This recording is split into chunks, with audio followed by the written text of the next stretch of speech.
네. 예, 오늘은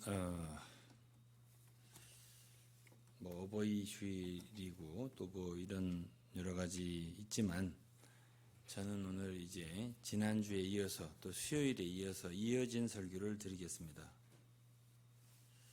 예, 오늘은 예언에 대해서 성경에는 가르치는 말씀, 권면하는 말씀 있을 뿐 아니라 또 복음이 있을 뿐 아니라 예언이 있어요. 이제 오늘날 참 예언에 대해서 좀 경계하는 교회 성도들 많습니다. 왜냐하면은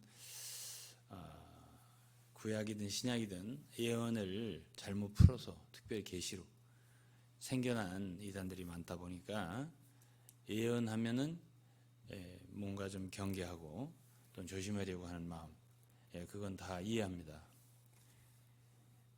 그러나 그럼에도 불구하고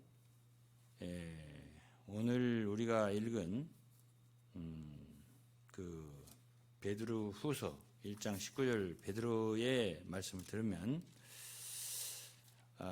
예언을 그렇게 멸시할 수 없죠. 이건 뭐 사도 바울도 얘기했고 예언을 멸시치 말며 이런 말이 있습니다. 베드로서의 오늘 본문 1장 19, 21절은 또 우리에게 더 확실한 예언이 있어. 예언이죠. 확실한 예언이 있어. 어두운데 비치는 등불과 같으니 날이 새어 샛별이 너희 마음에 떠오르기까지 너희가 이것을 주의하는 것이 가하니라. 주의하라고 했습니다. 예언을. 먼저 알 것은 경의 모든 예언은 사사로이 풀 것이 아니니 예언은 언제든지 사람의 뜻으로 낸 것이 아니요 오직 성령의 감동하심을 입은 사람들이 하나님께 받아 말한 것입니다. 하나님께서 선지자들과 사도를 통해서 주신 예언에 대해서 베드로 사도는 우리 마음에 샛별이 떠오르기까지 샛별이 떠오를 정도로 주의해야 된다라고 했습니다. 그러니까 잘못된 예언, 해석, 그래서 이단을 만들어낸 그런 것들은 경계해야 하지만 정당한 예언에 대해서는 성경의 말씀에 의하면 주의해야 한다. 또 우리가 생각을 깊이 해야 된다라고 말씀을 하였습니다. 수요일날 저녁에 저는 야고보서 3장을 여러분들과 교절했어요.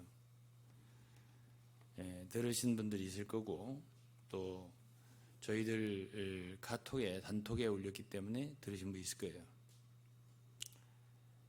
저는 그렇게 생각합니다. 야고보 사도처럼 좀 오늘 많은 사람들에게서 많은 학자들에게서 좀 소홀히 여김을 받는 사도가 없을 것이다라고 생각을 해요.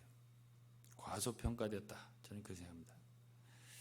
그런데 그 말씀을 읽을수록 저도 오랫동안 성경을 읽어왔잖아요. 소홀히 할 수 없는 말씀이에요. 결코. 또 이해하기도 쉽지 않고. 제가 3장 말씀도 이해하기 쉽지 않다고 말씀드렸습니다. 오늘 이제 5장을 좀 읽겠습니다.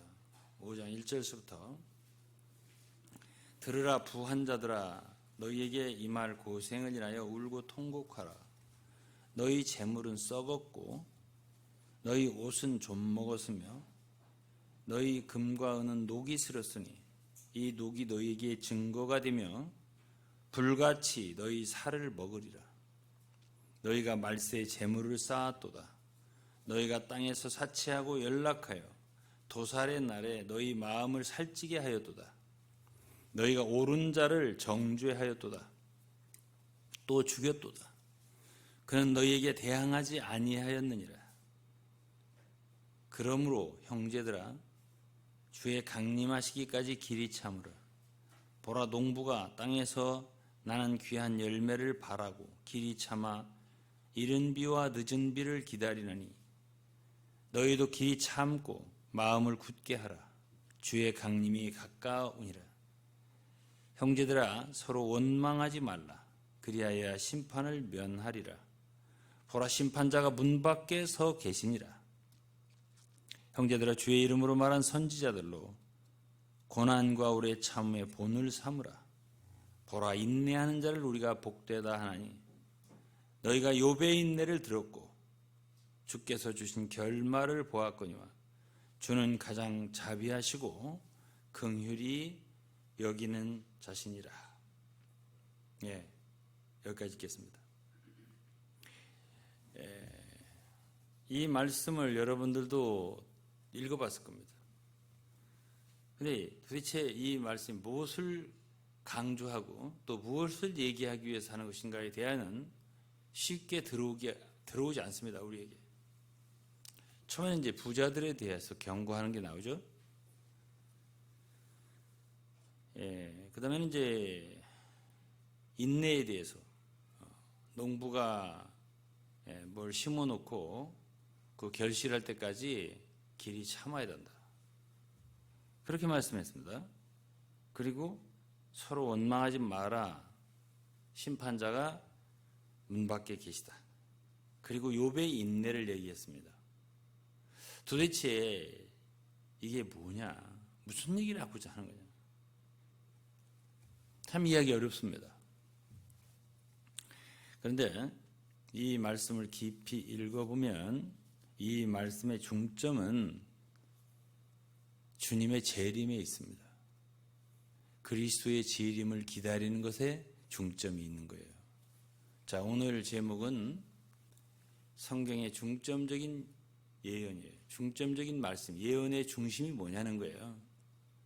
결국 구약과 신약을 통해서 성경에서 우리에게 얘기하는 가장 예언의 중심적인 것은요, 예수 그리스도의 재림에 있습니다.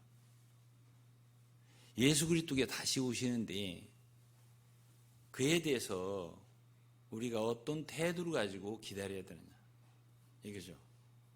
결국 이 야고보서에 여러 가지 말씀을 하셨는데 간단하게 얘기를 하면 이렇습니다. 인내해야 된다. 인내하는 자가 복되다 그랬다. 욥의 인내를 배워라. 선지자들이 얼마나 고생했는지 선지자들을 통해서 인내의 본을 배워라. 인내하는 자가 복되다. 여러분 구약성의 에스겔이라든지 예레미야라든지 얼마나 고생했습니까? 말할 수 없습니다. 선지자 노릇하기 엄청 어렵습니다. 그렇게 힘들게 선지자 노릇했고 욥도 고난을 엄청 받았습니다. 그런데 그 고난을 무엇을 목표로 해서 목적으로 해서 받느냐 이런 얘기예요. 바로 야고보 사도는 그 얘기를 한 거예요. 여기서 5장에서. 그 인내의 목표가 뭐냐는 거죠. 우리는 과거에 이 구절을 읽을 때 성도들이 참 고난을 받을 때 환난을 당할 때 그것이 어쨌든 욥에게서 배워서 인내하는 것이 필요하다 이렇게만 알았단 말이에요. 그런데 이 구절을 깊이 읽어보면 기다리는데 인내하는데 무엇을 위해서 인내하느냐 하는 얘기를 하는 거예요. 무엇을 위해서 인내하느냐. 그게 결국 뭘 기다리는 얘기냐.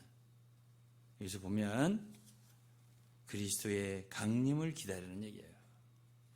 그것이 놀라운 얘기죠. 7절에 보면 그러므로 형제들아 주의 강림하시기까지 길이 참으라 그랬습니다. 농부가 땅에서 나는 귀한 열매를 바라고 길이 참아서 귀한 열매를 거둔다는 거예요. 그러면 우리가 이 시대에 고난을 당해요. 우리의 소원 뭐죠? 이 고난이 끝나기를 기다린다고 생각한단 말이에요. 이 구절이 바로 그걸 얘기한다고 생각한단 말이에요. 그런데 야고보 사도가 여기에서 얘기하고 있는 것은 우리의 고난이 빨리 끝나기를 기다려라. 그러니까 참아라 이 소리를 하는 게 아니라 그 기다림 언제까지인데 주님의 강림하시기까지 기다려라. 그런 얘기예요.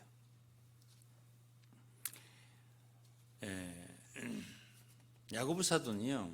야고보 사도가 말한 것에 대해 이야기 전체적으로 어려워요. 5장인데 앞에서는 믿음에 대해서 강조를 해요. 제대로 믿어라. 그 얘기예요.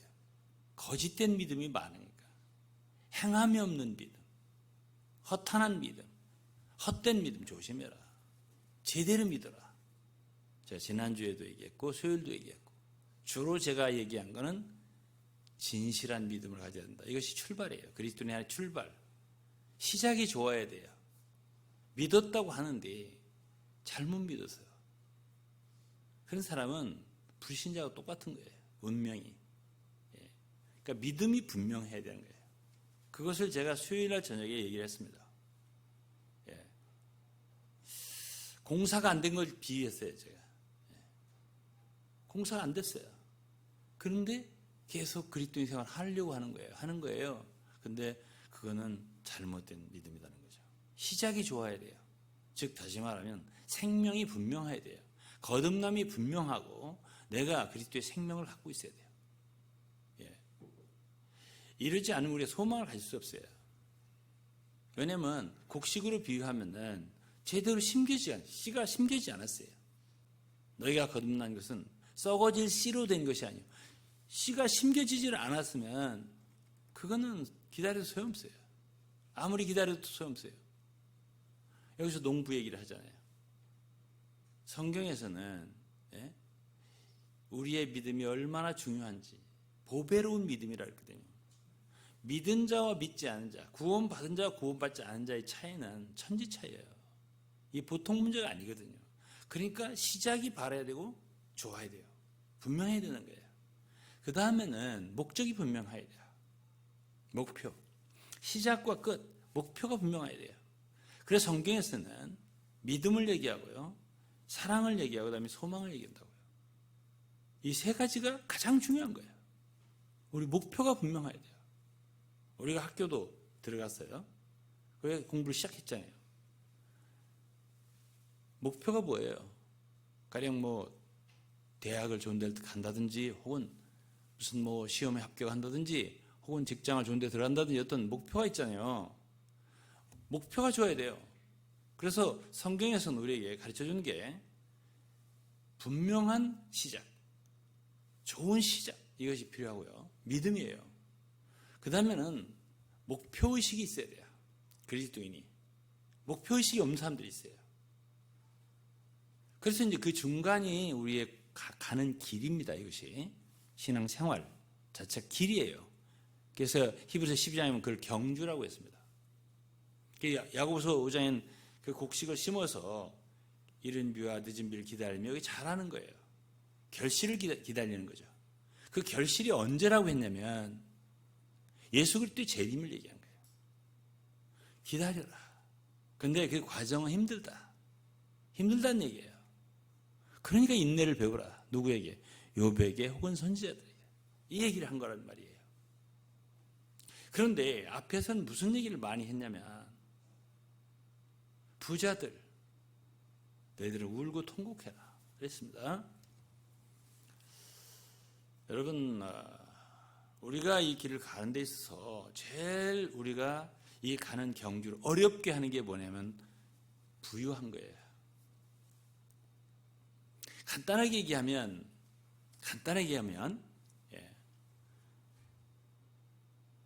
길을 잘 가려면 가벼워야 돼요.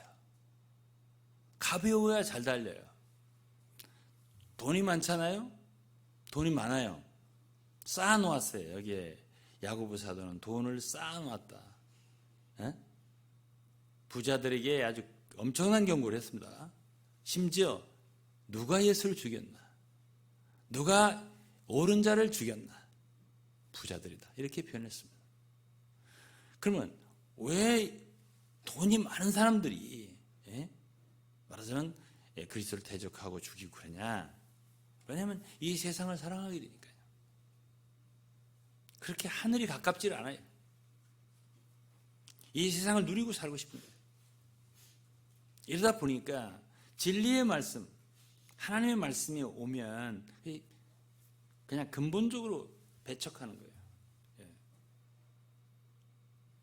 그래서 이제 히브리서 12장에 읽으면 히브리서 12장에 그 경주가 나옵니다. 우리 앞에 당한 경주를 경주하며 그럼 경주를 잘하기 위해서 히브리서 기자는 뭘 얘기했냐면 첫째는 무거운 것 버려야 한다는 거예요. 벗어버리고. 죄가 아니에요. 무거운 것은 죄가 아니에요. 예. 우리 하늘로 올라가는 거잖아요. 결국 마음이 하늘로 올라가야 되는데, 예? 그래 휴거도 되고 그래도 보좌 앞으로 올려가고 이런 거 있는데 자꾸 땅으로 끌어내리는 요소가 뭐냐면 바로 물질이에요. 무거운 것.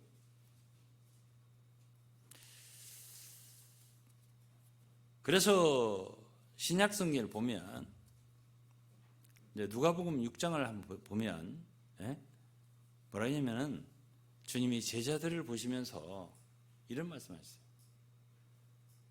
가난한 자는 복이 있나니. 제자들을 보시면서 제자들이 어떻다는 얘기예요? 없는 사람들이라는 얘기예요. 가난한 자는 복이 있나니. 그랬습니다. 하나님의 나라가 너희의 것이요. 그 다음에는 또 뭐라고 했냐면 줄인 자는 복이 있나니 너희가 배부름을 얻을 것이요. 그러니까 예수 그리스도의 제자들은 당시에 부자였다는 거예요? 가난했다는 거예요? 예? 없다는 거죠. 없었다는 거죠. 그러니까 가벼워요. 그냥 너희에게 복이 있다 그랬습니다. 제가 볼 때 우리 사랑하는 성도들 가정들 보면 부자가 별로 없습니다. 제가 생각할 땐 10억 이상 재산짜리 없을 거예요. 재산이 없을 거예요. 아마 50억 이상 없을 겁니다. 없으리라고 봅니다. 제가. 혹시 있으면 자수하시고 없을 것 같아요. 100억 이상은 뭐 더더욱이 없을 겁니다. 그 정도는 돼야 그래도 부자라고 할 수 있겠죠. 제가 돈 벌지 말라는 소리 절대 안 해요. 돈이 많이 벌면 주님께 드리면 되니까 걱정할 건 없어요. 왜 이렇게 저는 원치 않은데 자꾸 주님이 복을 주시네, 물질 복을 주시네, 이렇게 걱정할 건 없어요. 그런데 이 물질을 쌓아놓잖아요.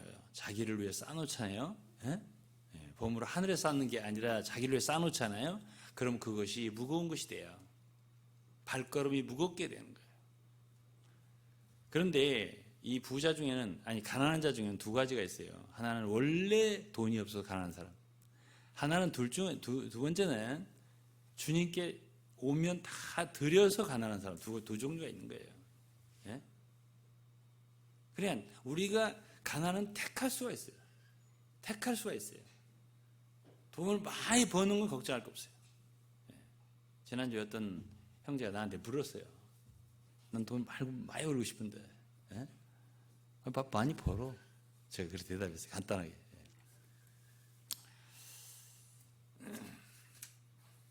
복음을 전하려도 물질이 필요하잖아요. 또 당시에 주님 옆에 있던 사람들이 물질로 속인 사람도 있습니다. 누가복음 8장에 보면 마리아라든지 요한나, 수산나, 헤롯의 청지기 부인 이런 분들이 뭘 했어요? 물질로 예수님 섬겼어요. 필요하죠. 그러나 그걸 자기를 위해 쌓아놓는 경우를 말하는 거예요. 그것은 좀 먹고 그를 해롭게 한다고 했어요. 너희 재물은 썩었고 좀 먹고 금과 은이 녹이 쓸었다고 했습니다. 너희가 말세에 재물을 쌓았다. 땅에 사치하고 연락하였다. 바로 누가복음 16장이 부자와 나사로의 비유예요. 나사로는 원래부터 가난한 사람이라기보다도 그는 주님을 위해서 모든 물질을 드린 사람으로 저는 생각합니다. 이 부자는 누구예요? 원래부터 부자가 아니라 이 주신 물질을 자기를 위해서 호의호식하고 호화롭고 연락하고 사치하게 산 사람을 의미하는 거예요. 그래서 오늘날 우리가 그리스도인의 길을 걸어갈 적에 가벼울수록 좋다. 얽매이기 쉬운 죄도 우리를 어렵게 하지만 무거운 것도 어렵게 한다는 사실을 아셔야 됩니다. 얽매이기 쉬운 것, 죄 벗어버려야죠. 그러나 무거운 것, 인컴브런스란 말이에요. 영어로. encumbrance. 이 말은 거리적거리는 거예요. 거추장스러운 거예요. 무거워. 우리를 무겁게 하는 거예요. 저는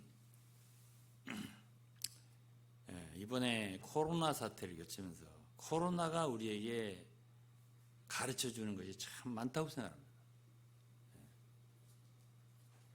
어떻게 거기에 주님의 주권이 없겠습니까? 물론 우리는 이러한 재앙이 빨리 지나가기를 바라지만 이게 쉽게 안 지나가네요. 보니까 거의 지금 잡혀가더니 또 지금 확산되는 그런 일이 있고요.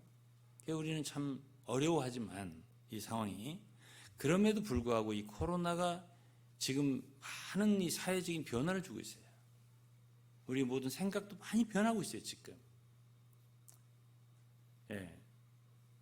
그 중에서 무엇을 많이 변하게 하느냐 하면은 이 교회도 제가 생각할 때는 그렇습니다. 우리 예배당을, 제가 예배당을 한 번은 젊을 때 40대는 지어봤어요. 엄청난 돈을 들여서 지어봤어요. 여기에 같이 지은 분들도 계시잖아요. 그 다음에 이제 한 번은 사봤어요, 건물을. 둘 다 후회했어요. 둘 다 후회했다고. 한 번은 큰 도로변에, 서울 남부순환 도로변에 지었잖아요. 36m 도로변에. 그 땅값이 굉장히 비쌌죠. 그거를 짓고서 제가 후회했어요. 지상지하 8층짜리잖아요. 그리고 이전에 있던데 그건 샀잖아요. 후회했어요. 왜 그러냐, 해보니까 무거워요. 저만 무게한 게 아니라 여러분 성도들도 무거웠죠? 무거웠을 거예요. 여러분 저 북의 상동 거기 있을 때 무거웠잖아요. 무거운 게 뭐냐? 히브리서 12장에 무거운 게 있는데, encumbrance. 무거운 게 뭐냐? 무거운 게 바로 그런 거예요.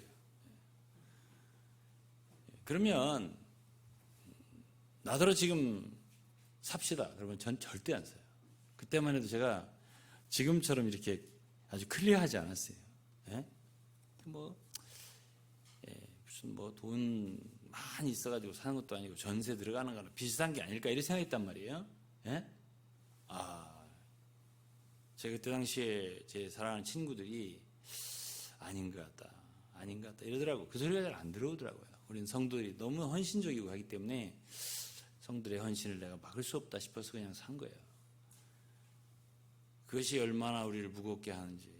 그리고 사역자들도 설교자들도 큰 예배당 건물을 가지면 좋아할라 몰라도 그걸 유지하는데 힘든 거예요. 무거운 거예요, 그게. 근데 그걸 사모하는 사람도 있어요. 좀 큰 건물 좀 가져왔습니다. 큰 대지에다가 예배당 건물 크게 가져왔습니다. 지금 코로나가 말합니다. 코로나 셋. 얼마나 힘드냐.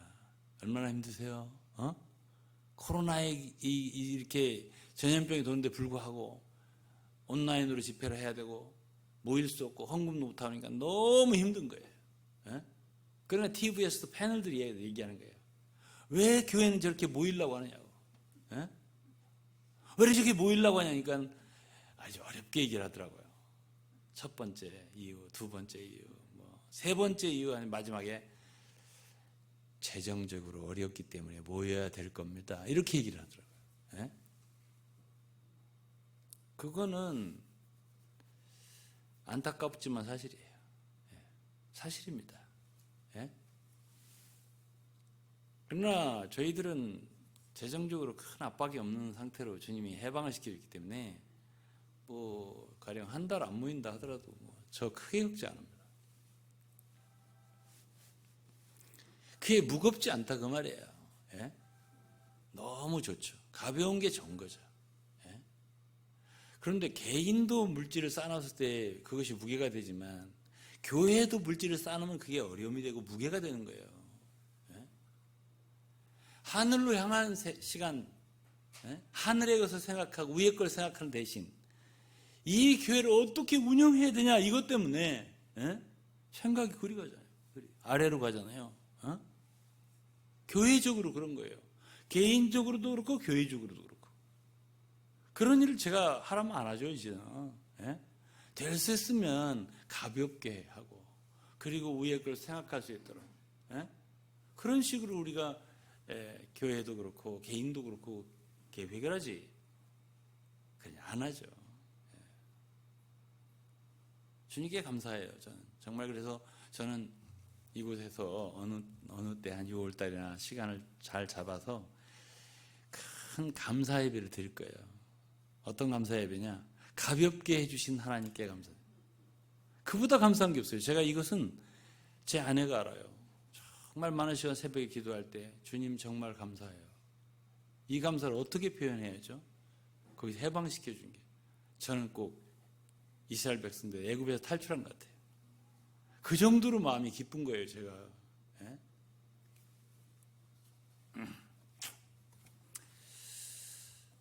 이제 오늘 저는 여러분들에게 어떻게 하면 목적의식을 제대로 갖고 생활할 수 있는가에 대하여 한두 가지 얘기를 할 거예요. 첫째는 물질적으로 가벼워야 된다 말이죠. 이 물질은 우리가 착실하게 살면 조금만 우리에게 이렇게 부어져요. 이 감리교의 창시자 누구죠? 요한의 순례. 그러니까 나중에 그 세상을 떠나기 전에 그 감리교의 후배들에게 한 말이 그 말이에요. 걱정이 있다, 자기는.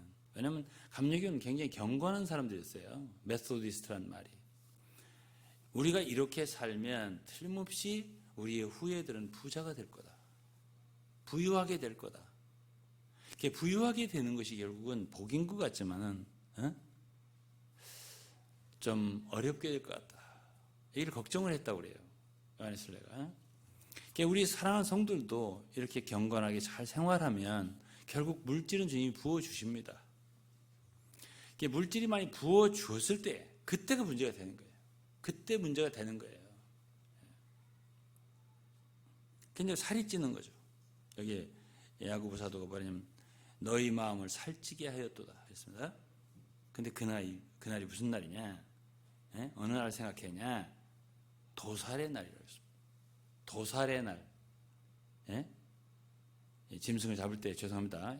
여러분을 얘기하는 게 아니니까 짐승을 얘기하는 거야. 짐승이 잡을 때 살이 좀 쪄야 되잖아요.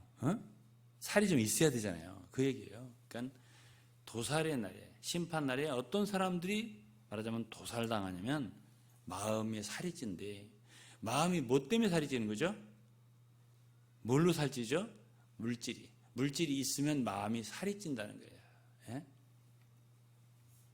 그게 바로 야고보가 말한 거예요. 근데 그것이 마음은 넉넉하고 살이 찐데 그게 심판이라는 거예요.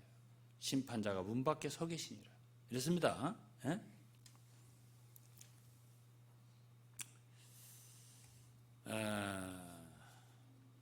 그럼 어떻게 하면 다이어트 하냐? 물질 다이어트. 주님께 드리면 돼요. 주님께 드리면 다이어트가 되는 거예요. 저절로. 육신적인 우리 몸의 다이어트는 덜 먹으면 되잖아요. 그리고 운동하고. 이 영적인 다이어트는요, 주님께 드리는 게 다이어트예요. 있는 물질을 드리는 게 다이어트예요. 그러면 가벼워지고 주님 앞에 잘 갈 수 있죠. 이게 첫째고요. 한 가지 더 얘기를 하면 우리가 출발할 때 구원을 받았다 할 때 정확하게 구원받은 사람들의 특징은 마음속에 성령을 모시게 되는 거예요. 너희 속에 그리스도의 영이 없으면 그리스도의 사람이 아니라 그랬어요. 우리 안에 그리스도께서 거하시면, 주님이 거하시기 시작한 것이 바로 거듭난 사람들의 특징이에요. 그래서 골로새서 1장에 보면 비밀의 영광이라는 말을 했어요. 이 비밀의 영광, 이 무엇일까? 이 비밀은 너희 안에 계신 그리스도시니 영광의 소망이니라. 이게 사도 바울이 한 말이에요. 그러면 오늘 우리가 신앙생활 해나갈 때 우리 안에 사실은 그리스도와 동행하고 그리스도와 하나 되어서 생활하는 것이 아니면 그 사람은 소망을 바라보고 사는 사람이 아니에요. 그러니까 이 세상에 사는 동안 분명히 성령을 인식하고, 그분이 결국 그리스도죠. 우리 안에 성령과 함께 그 음성을 들으면서 순종하면서 그렇게 살아가야 돼요. 이것이 분명해져야 돼요. 그렇지 않으면 그 사람은 소망을 바라본 사람이 아니에요. 결국 그리스도가 나타나실 때 골로새 3장에 말했어요. 그리스도께 나타나실 때 너희도 그와 함께 영광 중에 나타나리라. 요한일서 3장에 보면 우리가 그와 똑같이 된다. 이런 말씀이 있어요. 그러니까 여러분은 자기를 깨끗게 해야 한다.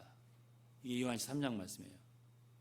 그러니까 우리가 소망을 갖고 생활할 때 첫째로는 우리가 물질적으로 자기를 위해서 쌓아놓고 연락하고 사치하는 삶을 금해할 뿐 아니라, 둘째로는 우리 안에 사시는 분과 동행하는 삶을 주의해야 돼요.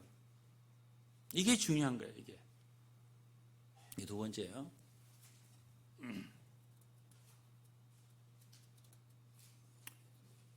그 다음에는 이제 이어서 얘기한다면 힘들어요. 어차피 그리스도인 생활 힘들어요. 인내를 하지 않으면 안 돼요. 왜? 가난하니까요. 없으니까요. 힘들어요.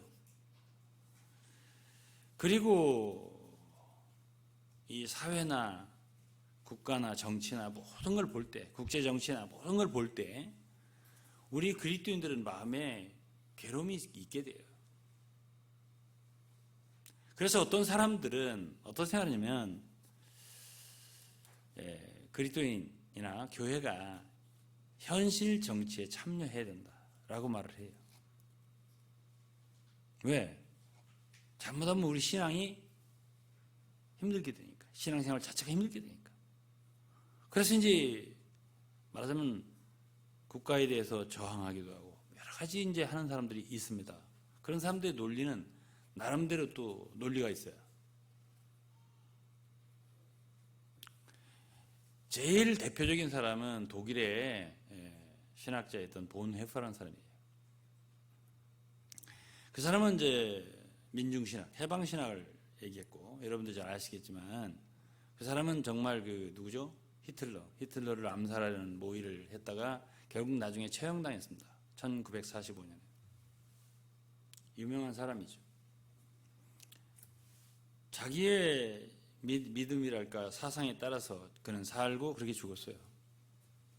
그 사람이 했던 지론은 그냥 한마디로 얘기하면 그거예요. 예를 들어서 어떤 사람이, 미친 사람이 차를 운전하는데 여러 사람을 살상하고 운전한다는 거죠. 그러면 목사인 내가, 그 목사였어요. 목사인 내가 어떻게 이걸 바라보고만 있냐. 그래서 뭐 기도해주고 사람 죽었을 때 장례 예비만 해주고 어떻게 이럴 수 있냐.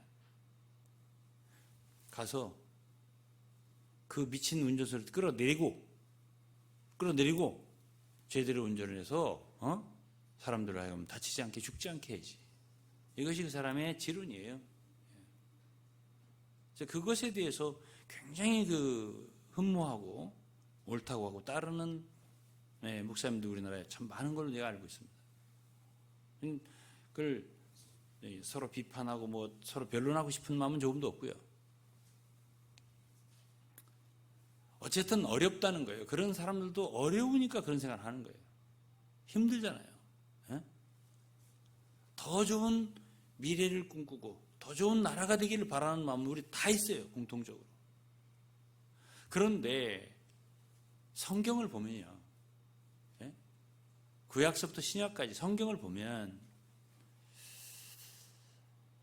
이 사회나 국가, 이 세계가 그렇게 좋아질 전망이 없어요. 성경에. 그러니까 성경을만 읽어야 돼요. 제가 베드로후서 1장을 읽었잖아요. 19절로 21절. 예? 예언을 주의해라. 왜 그러냐면 성경을 읽어보면 거기에 해답이 나오는데요. 예? 결국 이 세상은요, 점점 어떻게 된다고요? 점점 어렵게 돼요. 물론 보네포의 사상, 제가 그제 옆에 있었어요. 미친 사람이 차를 몰고 막 해요. 그럼 저라도 어떻게 해야 되는데, 제가 유감스러우면 운전을 못하기 때문에 제가 그 운전수를 끌어내리기까지는 하려는 몰라도 그 사람을 어떻게 내가 운전을 대신할 수가 없거든. 예? 그러니까 그러려면 최소한도 그 미친 운전수를 끌어내릴 수 있는 힘이 있어야 되고요. 예? 차를 운전할 수 있어야 돼요. 잘못하고는 말이지 안 되거든요. 그리고 그 순간에 거기 있었어야 돼요. 그 순간에. 예? 그래서 그런 한 가지 예를 들어서 전체적인 보편적인 상황을 대입한다는 것은 쉬운 게 아니에요. 어떤 학설을 하나 만들잖아요. 어떤 한두 가지 사례를 가지고 전체적인 것을 대입한다는 건 쉬운 게 아니에요. 결국은 그 보네파라는 신학자는 그 뜻을 이루지 못하고 결국 히틀러가 죽기 전일 겁니다, 아마. 1945년에 그 말하자면 세포되어서 처형당했죠. 그래서 어쨌든 간에 성경에서 우리에게 알려주는 건 기도하라입니다. 기도하라. 왜? 우리가 사실은 우리가 나이를 먹어보면 나 자신도 어떻게 하기 어렵고 그래 기도해야 돼요. 자신을 위해서도. 우리 가정도 어려워요. 가정도 정말 온 가정 구성원들이 정말 주님 다 사랑하고 순종하고 이렇게 하는 가정이 되기가 쉬운 게 아니에요. 근데 주님의 긍휼이에요. 그러니까 기도해야 돼요. 우리가 할 수 있는 게 너무 없어요. 근데 우리가 국가를 어떻게 한다고요? 정치 체제를 어떻게 한다고요? 우리가 그렇게 할 수 있다고요? 그거는 쉬운 일이 아니에요. 내 가정이라도 잘할 수 있다. 내 자신과 그 다음에 가정이라도 좀 잘 회복할 수 있다면. 예? 그 다음에 우리 그리스도인으로서는 우리와 함께하는 공동체, 교회만이라도 우리가 섬기는 교회만이라도 잘 될 수 있다면. 믿음 안에서 잘 세워지고 교회를 잘 세워지고 하나 되고 화목하고 전진할 수 있다면, 주님 사랑할 수 있다면, 그리고 오늘 말한 것대로 주님의 기다리심을 다시 오심을 기다리는 좋은 성도가 될 수 있다면 그것만도 굉장히 큰일이에요. 그런데 우리가 국가를 어떻게 한다, 더 좋은 정치체제를 만든다, 이거는 쉬운 일이 아니에요. 그렇기 때문에 우리는 디모데전서 2장이라든가 또 많은 구절을 보면 우리는 기도해야 된다. 나라를 위해 기도하고 권세자들을 위해 기도하라. 그러면서 로마서 13장이 뭐라 했어요? 사도 바울이 모든 권세는 하나님께로 나지 않음이 없나니. 여러분 그때 당시 바울 사도가 로마에 있었어요. 로마에 있었다고요. 로마 황제들이 있을 때입니다. 그때는. 그리고 바울 사도 말년에는 마지막에 나와 있지 않지만 전승에 의하면 네로가 황제였습니다. 로마의 황제들은 다 하나님 부정하고 예수 믿는 사람 핍박하고 죽이고 했던 사람들이에요, 거의가. 그런데 그런 시대에 로마의 편지를 쓰면서 사도 바울은 13장에 성도들은 모든 권세자들이 굴복하라. 모든 권세는 하나님께로서 나지 않음이 없나니. 모든 권세자들은 하나님께서 정하셨다 그랬어요. 이렇게 말했단 말이에요. 그렇기 때문에 우리는 그러한 권세자들을 명하신, 정하신 하나님의 주권을 인정하고 그거에 의해서 기도를 할 수 있을 뿐 우리가 그것을 전복한다는 생각하면 안 돼요. 그건 우리의 할 일이 아니에요. 우리가 우리 자신이 할 수 없기 때문에 기도를 하는 거예요. 우리 인간의 무능한 것을 인정하고요, 하나님의 전능하심을 인정하기 때문에 우리가 기도를 하는 거예요. 우리 자신을 위해서나 가정을 위해서나 교회를 위해서나 심지어 나를 위해서도 왜 기도를 하는데요? 우리가 무익하고 무능한 걸 알기 때문에요. 우리가 할 수 없는 걸 알기 때문에, 하나님이 하실 수 있음을 알기 때문에, 모든 건 하나님께 나는 걸 알기 때문에 기도하는 거예요. 이러한 모든 것이 생각이 잘못되면 우리가 길을 잘못 가요. 이 길을 잘못 간단 말이에요. 그러면 이 시대에 우리가 해야 할 일이 뭔데? 해야 할 일이 복음 전하는 일이에요. 비유를 하나 할게요. 참 오래전에 미국의 사람들이죠. 배죠. 타이타닉호가 미국 배인가요? 바다에 빠졌잖아요. 가라앉았잖아요. 영국 배예요? 많은 사람이 죽었어요. 이 세상은요, 성경에 의하면 이게 큰 배인데 점점 빠져가는 것에 비유할 수 있단 말이에요. 구약성에 보면 이 세상을 장망성이라고 그랬어요. 장망성 무슨 뜻이죠? 장차 망할 성이라는 뜻이에요. 이 세상은 점점 망해가요. 결국은 끝나요. 이것은 다니엘서 예언을 봐도 그렇고 요한계시록을 봐도 그래요. 다 심판받고 멸망하는 거예요. 이 세상은. 더 좋아지지 않아요. 점점 빠져간단 말이에요. 그런데 그 가운데 사람들이 있네. 그럼 그리스도인의 사명이 뭔데? 그리스도의 사명은 한 사람이라도 끌어내야 돼요. 그게 바로 복음 전하는 거예요. 이것이 하나님께서, 그리스도께서 우리에게 명하신 거예요. 너희는 천하에 다니면서 영혼들을 구원해라. 이것이 바로 이 시대에 우리가 할 일이란 말이에요. 그러니까 우리가 이 시대에 경주를 하려면 하나님의 말씀을 잘 읽고 그분의 말씀에 의거해서 행동하고 생활하고 그래야 돼요. 그것이 정확한 거예요. 말씀에 이렇게 기록되어 있어요. 우리가 능력이 있어서 배까지 건질 수 있다면 좋겠지만 우리가 그 큰 배, 육중한 배를 어떻게 건져요? 사람을 건져야죠. 그 배가 내려가고 있는데 조금씩 침몰하고 있는데 사람을 건져야죠. 그래서 예수 그리스도는요, 두 단계로 일을 하세요. 첫 단계, 그분은 초림이에요. 그분은 구속자로 오셨어요. 하나님의 어린 양으로 오셔서 사람들의 죄의 문제를 해결하신다고요. 죄의 용서함과 또 영원한 생명을 주신다고요. 그들 한 사람 한 사람 영혼을 구원한다 그 말이에요. 잃어버린 양을 구원한다 그 말이에요. 그게 첫 번째 일이에요. 그 영혼을 구원하는 일이에요. 그렇다고 이 세상 썩어져가는 이 부패하고 악한 사악한 이런 모든 세상을 그냥 둘 것 같아요? 그거는 주님이 두 번째 오셔서 해결한단 말이에요. 두 번째 오실 때 해결해요. 순서가 있는 거예요.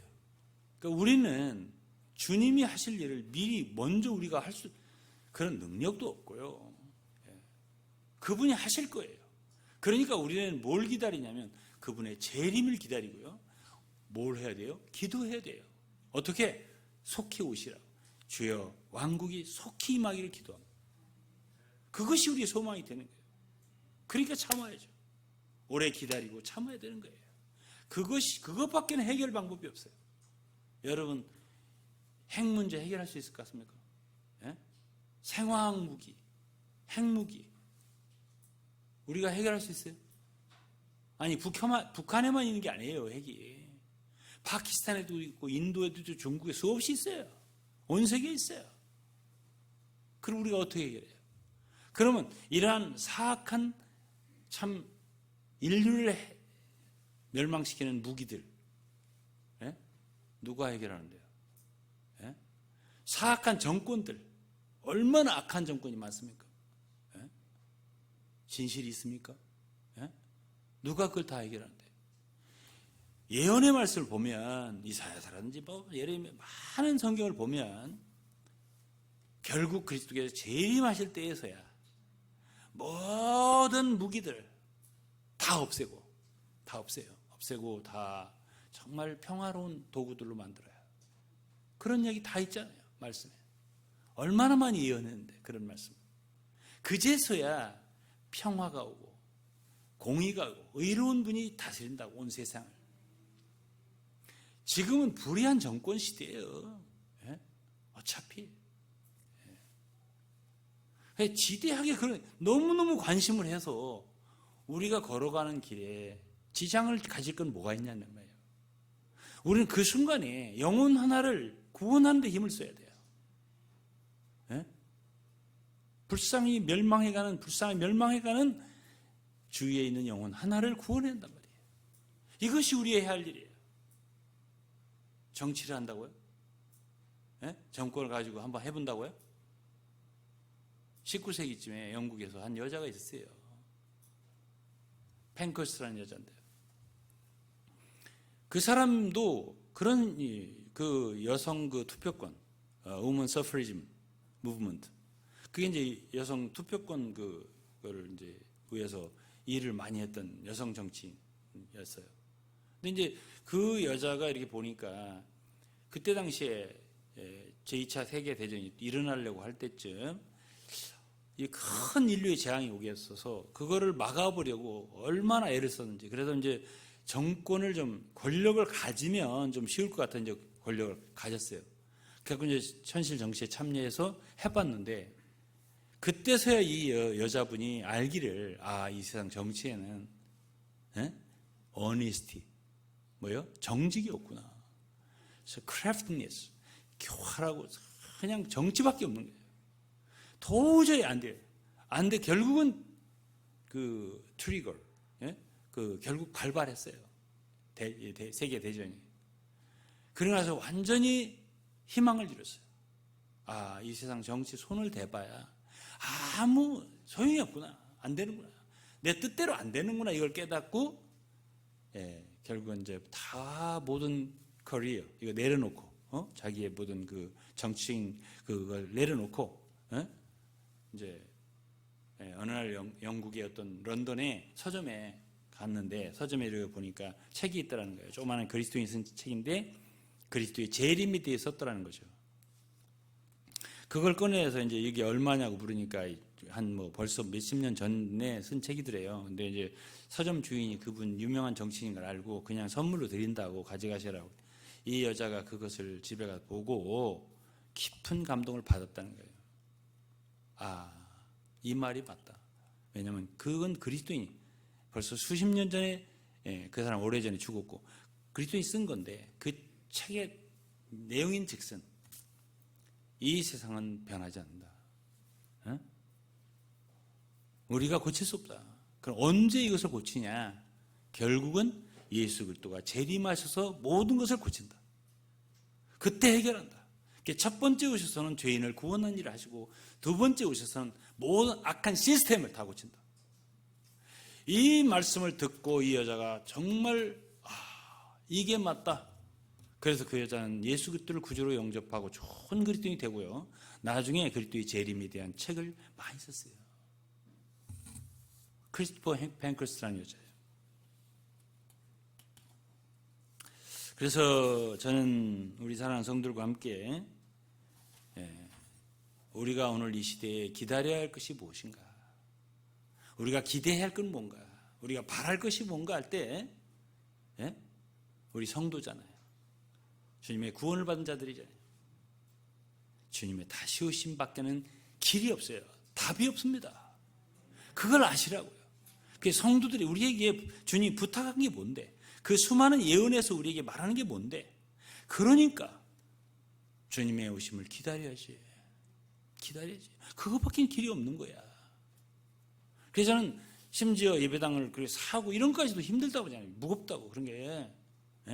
우리는 모든 것을 길을 걸어가는데 주님 앞에 가는데 가볍게 그렇게 모든 생활을 정리를 해야 된다고 저는 생각을 해요. 마태복음 13장에 한 구절 읽으면요. 40절이에요. 13장 40절이에요. 그런즉 가라지를 거두어 불에 사르는 것 같이 세상 끝에도 그러하니라.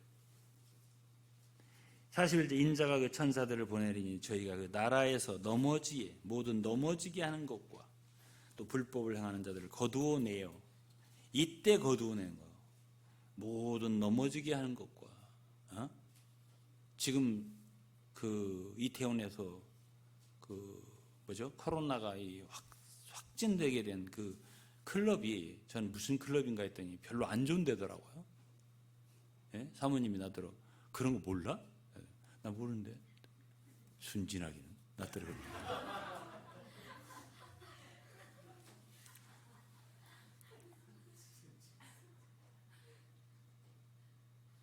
그래서 그런 모든 이 말씀을 보면 그 나라에서 모든 넘어지게 하는 것과 불법을 행하는 자들을 거두어내어 풀무불에 던져 넣으리니 그게 언젠데? 세상 끝에 일어날 일이라고 했어요. 세상 끝에 주님이 오셔서 할 일이에요. 예? 그때 가서는 이 사악한 정권들 있잖아요. 무기들, 예? 시스템들 그때 다 처리하고 그때야말로 평화의 왕이 공의롭게 온 세상을 통치한 나라고 하는데 그때는 성도들과 함께 다스린다는 거예요. 그런 세상이 앞에 있기 때문에 우리 성도들이 기다려야 할 게 뭐냐는 거예요. 기다릴 게 뭐야?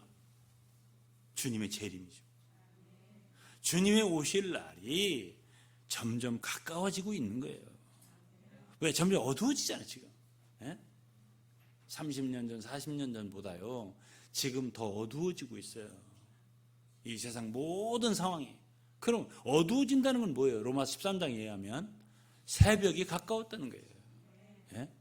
새벽별이 뜰 날이 가까웠다 이거예요.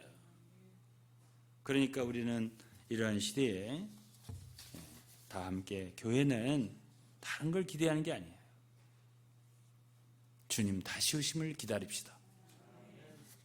베드로후서 3장 14절 한 절 읽고 마칠 거예요. 그러므로 사랑하는 자들아 너희가 이것을 바라보나니 주 앞에서 점도 없고 흠도 없이 평강 가운데서 나타나기를 힘쓰라. 마태복음 한 절 더 읽게요. 25장 13절이에요. 그런즉 깨어있으라. 그런즉 깨어있으라. 너희는 그날과 그 시를 알지 못하느니라. 왜 슬기로운 다섯 처녀만 들어가고 미련한 다섯 처녀 못 들어갔어요? 깨어있지 않았던 거죠. 우리 사랑하는 성도들은 어리석은 자가 되지 말아야 돼요. 미련한 처녀같이 되지 말아야 돼요. 늘 깨어 기다리면서 주님의 다시 오심을 기대하고 늘 기도하고 우리의 목표와 초점을 주님의 재림에 맞추고 그렇게 지혜롭게 생활하는 여러분과 우리가 될 수 있기를 간절히 축원합니다. 기도하겠습니다. 사랑과 자비가 충만하신 하나님 아버지, 오늘은 우리의 미래와 소망에 대해서 교제를 하였습니다. 하나님 아버지, 저희들이 주님의 다시 오심을 기다림이 솔직히 너무 부족합니다. 더욱 간절한 마음으로 주님을 기다릴 수 있는 영과 마음을 주시옵소서. 그리고 더욱 힘써서 한 영혼이라도 멸망으로부터 구출하는 복음 전파의 역사를 더 힘써 행할 수 있게 도와주옵소서. 예수 그리스도의 이름으로 기도했습니다.